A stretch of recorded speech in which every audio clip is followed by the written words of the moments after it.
What do you want? I'm convinced it's not just me.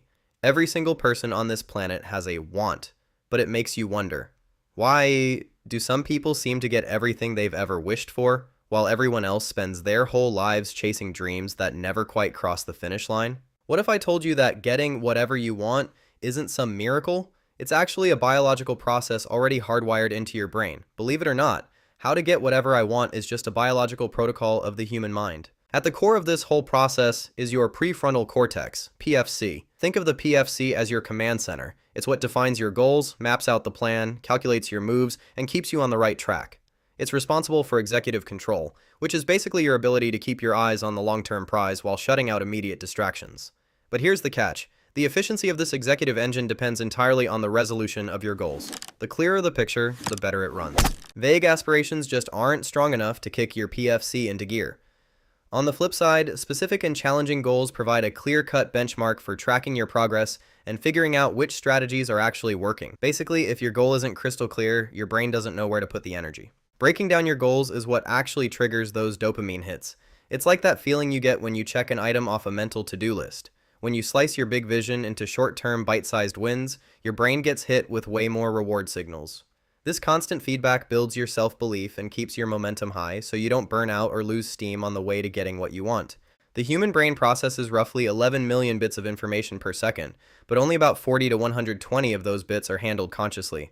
That's where your reticular activating system comes in. It's responsible for filtering down that massive mountain of data. By setting clear, specific goals, you're basically programming your RAS to prioritize and highlight the stimuli that actually matter to your objective. It's what helps you spot the opportunities for success hidden in plain sight all around you. For example, say you're looking to start a business. Suddenly, it's like business books, potential partners, or investment opportunities are popping up everywhere. Stuff you used to just breeze right past, or honestly, never even noticed at all. There are 3 ways to trigger your RAS, and trust me, once this system kicks in, you'll start feeling like the main character. The second you truly want something, opportunities will start popping up everywhere. It's almost like the world was custom built just for you. The first step to firing up this system is vivid visualization. You've got to see your goal like it's a 4K movie playing in your head. For example, imagine you're so filthy rich like Elon Musk, and your crush is practically on her knees begging for a second chance. This kind of mental rehearsal primes your RAS to sniff out every opportunity and solution that lines up with that vision. Second, write those goals down. Putting pen to paper hardwires the info into your brain and hands your RAS a VIP list of exactly what to look for. And here's the kicker. Your reticular activating system doesn't just sit back and take notes, it's actually the one calling the shots on how your life story plays out. If you're obsessed with what you're lacking or how life is kicking your teeth in, your RAS is going to highlight every single piece of evidence that proves you're a failure. It creates this nasty, self-fulfilling loop of despair. That's why being a negative Nancy is the worst thing you can do. I mean, you can't expect your brain to find you a route to New York if you're feeding it a map of China, right? This perspective shift is huge because what you perceive is exactly what becomes your reality.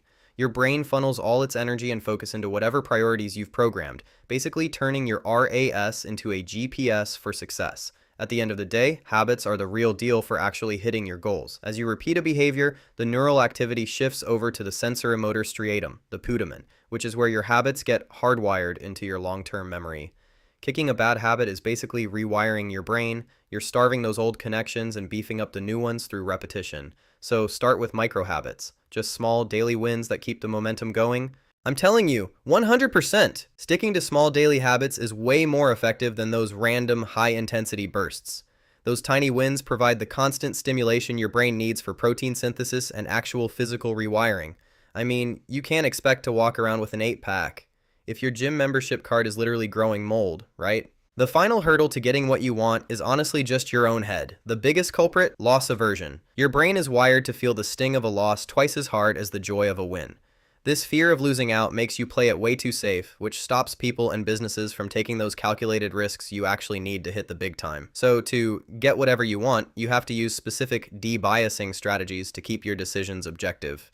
Here are 4 ways to kick that mindset to the curb. First, pre-mortem. Basically, you imagine the project has already gone up in flames before you even start, then work backward to find out why. This is a total reality check. It kills that overconfidence and forces you to stare down the actual risks that most people just gloss over. Secondly, externalizing decision architecture. You've got to write everything down. Clear goals, stop-loss rules, your risk tolerance, and what actually takes priority before you dive in.